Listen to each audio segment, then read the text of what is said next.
और दुनियादारी में फंसने की इच्छा नहीं हो रही। अब तो भजन की ही इच्छा है। फिर लोगों ने कहा गुरु महाराज ने आपको आदेश किया है पुराणों के संभाल के लिए, अब लोग उस वक्त पर विचलित हो रहे हैं, तो कोई वाला तो चाहिए। और अगर आप आदेश का पालन नहीं करते हो तो कोई वक्त कैसे कहलाओगे। सब जगह जगह पर निकला और जगह जगह पर जाकर के लोगों को समझाया और ध्यान भजन में लगाया। लोग जो ध्यान भजन करने लगे बाद में बताए कि पहले से ज्यादा दया मिल रही है, पहले से ज्यादा अंतर में लाभ मिल रहा है, सुख मिल रहा है।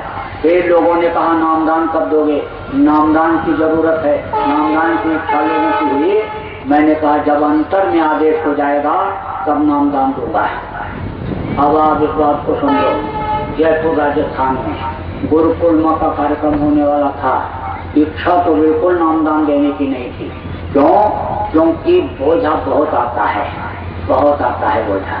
लेकिन जब गुरु महाराज की ऐसी मौज इच्छा हो गई कि नामदान दे दोगे तो ये भजन करने लगेंगे। अगर इनका शरीर भी छूट गया तो मनुष्य शरीर मिल जाएगा।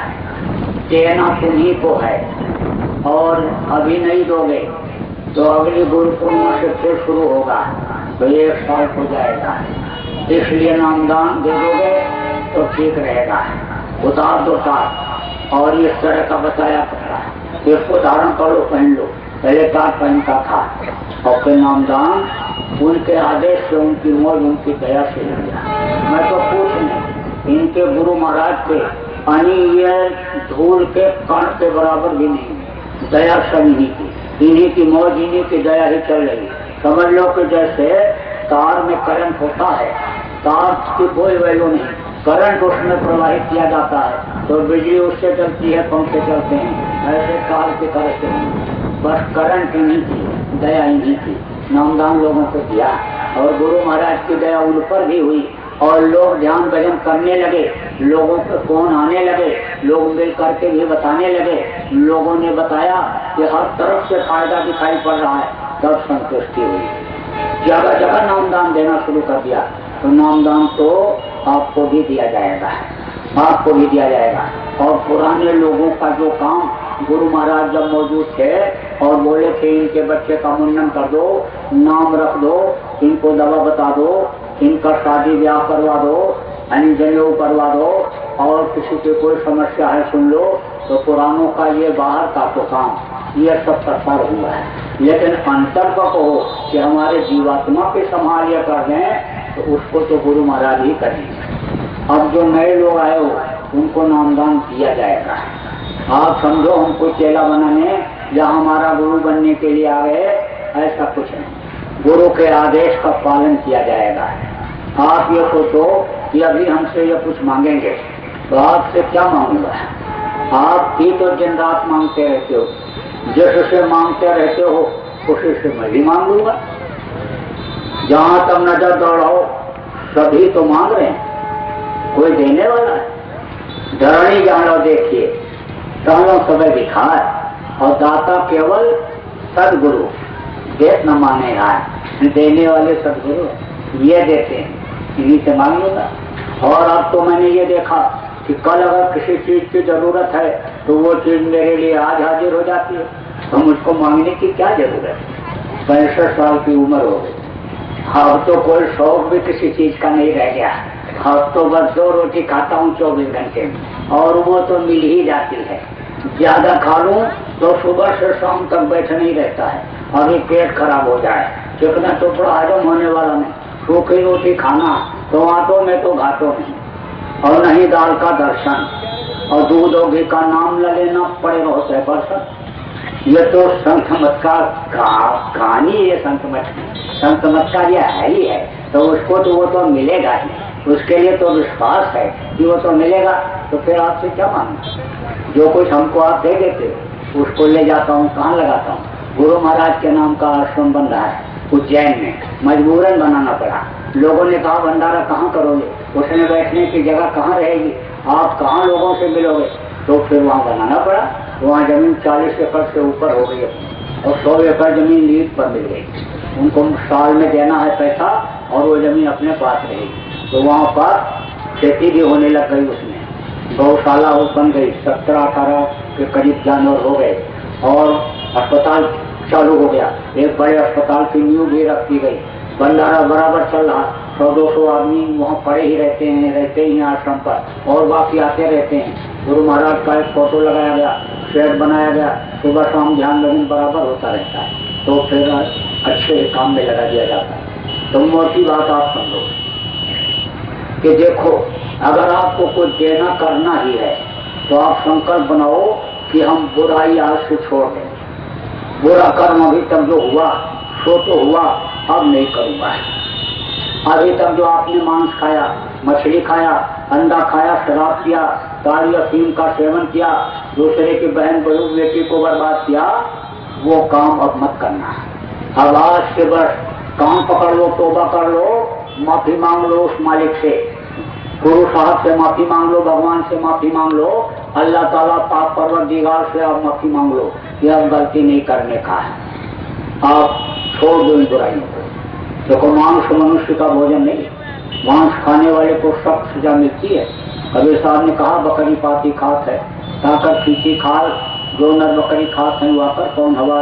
मांसाहारी मानवा प्रत्यक्ष राक्षस संग, इनका संगत जो करे पड़े भजन में भंग। मांसाहारी का साथ कर लो तो भजन में बाधा आ जाती है। जब से लोग मांस खाने लगे, देखो बीमारियां बढ़ गई। डॉक्टर टेस्ट कराता है खून, तो देखता है, कहता है इसमें तो पशुओं के खून का अंश मिल रहा है। अब पशुओं की दवा अगर खिलावे तो भी मरेगा, और आदमी के लिए जो दवा बनाई गई वो फायदा नहीं कर रही है, वो भी परेशान है। दवा पे दवा देता जाता है। अब लीवर की दवा दिया तो किडनी खराब हो गई, किडनी की दवा दिया तो हार्ट पे असर आ गया, और फिर फेफड़ा खराब हो गया। कुछ न कुछ असर दवाओं का आता है, साइड इफेक्ट आ रहा है, लेकिन अब उसको भी तो नर्सिंग होम चलाना है। कैसे चलेगा अगर मरीज को जवाब दे देगा? उसको भी रोटी रोटी बच्चों के लिए करना है, तो दवा खाते रहते और बीमारियां नहीं जा रही हैं, परेशानियां नहीं जा रही।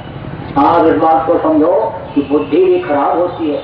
कहा गया, जैसा खाओ अन्न वैसा हुआ मन, जैसा पियो पानी वैसे हुए वाणी। भीष्म पितामह योगी थे। भीष्म पितामह जब तक दुर्योधन पापी का अन्न खाते रहे, बुद्धि भ्रष्ट रही। द्रौपदी की लाड़ी सीधे नहीं बचा पाए थे। देखो, उत्तम कुल पुरस्त करना थी और शिव ग्रंथ पूजो वो भांति। उत्तम कुल पुरस्त ऋषि का नाती था रावण। सोने की लंका थी, 4 वेद 6 शास्त्र 18 पुराण का जानकार था। 1 लाख लड़के और 1.25 लाख उसके नाती थे। इतना बड़ा परिवार था, लेकिन उसको राक्षस कहा गया। क्यों?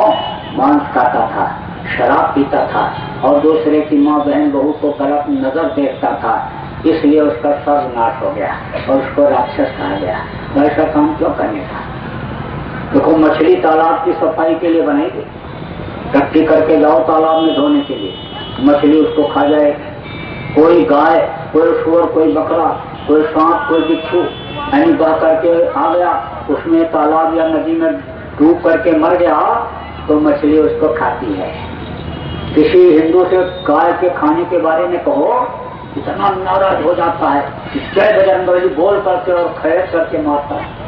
किसी मुसलमान से सुअर का नाम ले लो तो ऐसे तोबा तोबा करता कान पकड़ता है, और अगर मुँह से न बोलो, सुअर का नाम लो, खाने का इशारा करो तो अल्लाह अकबर बोल करके तलवार लेकर के मारने दौड़ता है। लेकिन इन सब लोगों से पूछो कि तुमने मछली खाया तो किसका मांस नहीं खाया? अंडा, ये क्या है? ये माताएं मासिक धर्म होती हैं, तो खराब खून जब इकट्ठा हो जाता है तो बच्चा बन जाता है। और मुर्गियों का खराब खून और मुर्गियों का टट्टी पेशाब का खराब हिस्सा यह जब जमा हो जाता है तो वो अंडा बन जाता है। किसी से कहो कि मुर्गी का मासिक धर्म का खून पियोगे, टट्टी खाओगे, उसका पेशाब का खराब हिस्सा पियोगे, और ये तो थप्पड़ मारेगा। लेकिन कहते हैं ताकत देता है, डॉक्टर लोग कहते हैं ताकत देता है अंडा, बच्चे को खिलाओ स्वस्थ हो जाएगा।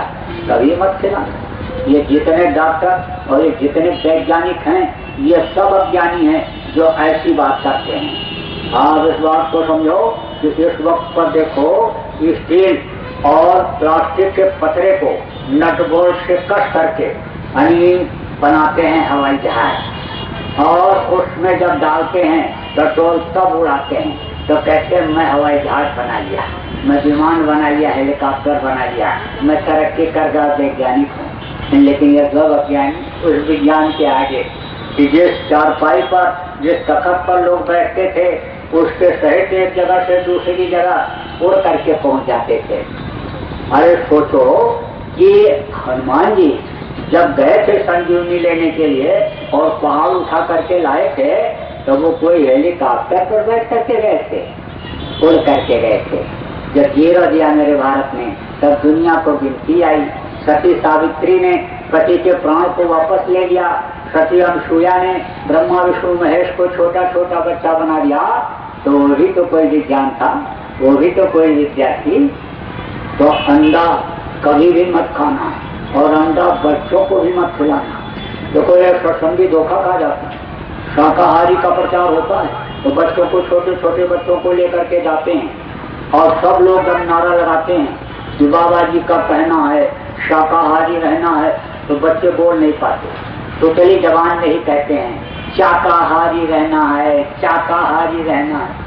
और दिन भर शाकाहारी शाकाहारी चिल्लाते हैं और दूसरे दिन जब टिफिन लेकर के स्कूल जाते हैं पढ़ने के लिए और खाने को जब होता है तो दूसरा साथी अपने में से टिफिन में से इसको खाने को दे देता है और ये इसको, ये उसको दे देता है। और जब खाता है तो पूछता है ये क्या है, तो कहता है आमलेट। अच्छा लगा, अच्छा लगा।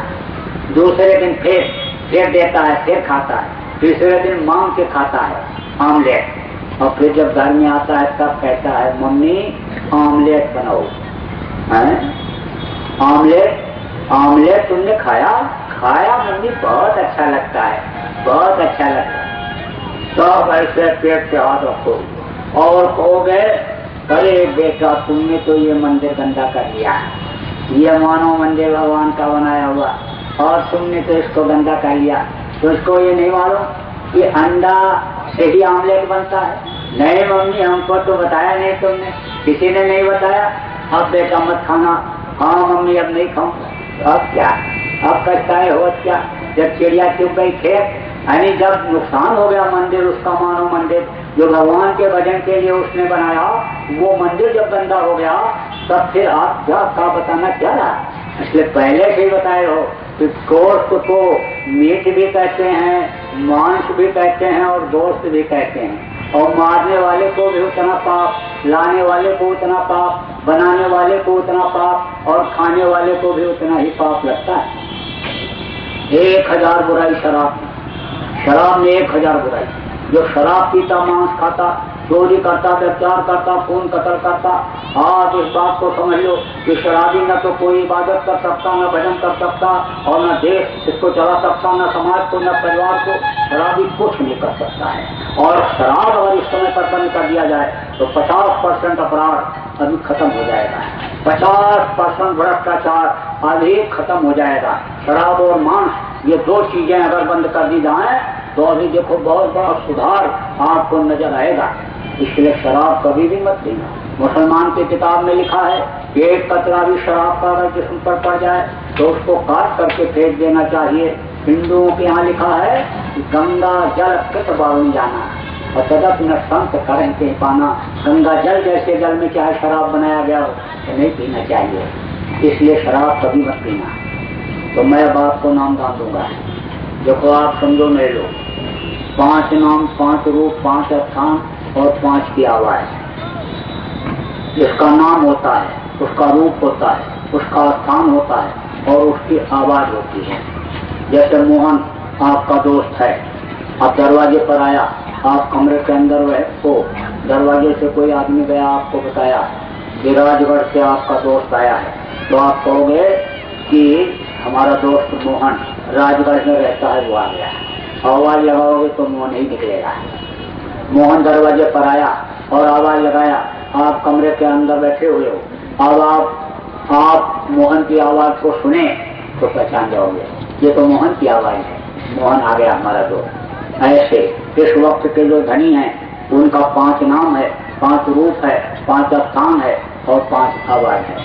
इसको मैं आपको अभी याद कराऊंगा, रटाऊंगा जितना आप याद कर सको याद कर लो, बाकी जो न याद कर पाना यहीं पर लिखा हुआ कागज मिल जाएगा, उसको आप ले लेना और याद करके और फिर कागज को फाड़ करके किसी नदी तालाब में फेंक देना। किसी को बताना नहीं, अगर आप बता दोगे तो उसका कोई फायदा नहीं होगा और आपका हो जाएगा नुकसान, क्योंकि ये नाखुश हो जाएंगे, ये कहेंगे इन्होंने बेकदरी किया, इज्जत नहीं किया हमारी, इसलिए नाम को बताना नहीं है।